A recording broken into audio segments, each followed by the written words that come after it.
कल भारत के संसदीय इतिहास में एक बहुत बड़ा और चौंकाने वाला उलटफेर देखने को मिला।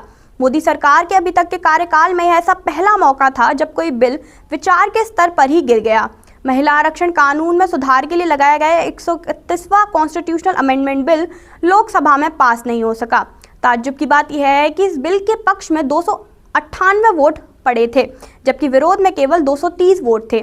आमतौर पर किसी भी सामान्य बिल को पास कराने के लिए बहुमत काफी होती है, लेकिन संविधान में बदलाव के लिए नियम थोड़े कड़े हैं।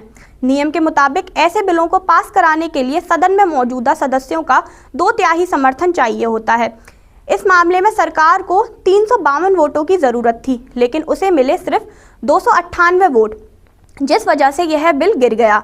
इस पूरे विवाद की मुख्य वजह डेलिमिटेशन यानी सीटों की संख्या बढ़ाना था।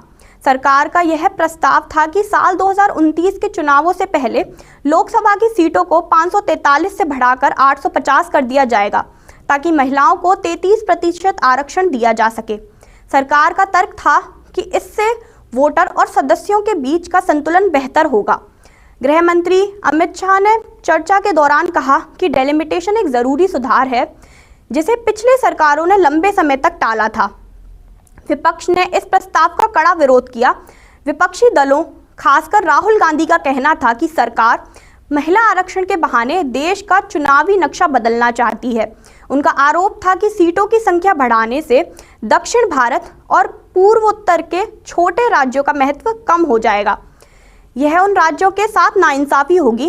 विपक्ष की मांग थी कि आरक्षण को मौजूदा सीटों पर ही तुरंत लागू किया जाए। इस खींचातानी के बीच जब वोटिंग हुई तो सरकार जरूरी आंकड़ा नहीं जुटा पाई। इसके बाद सरकार ने इससे जुड़े अन्य 2 बिलों को भी वापस ले लिया, क्योंकि वे सभी एक दूसरे से जुड़े हुए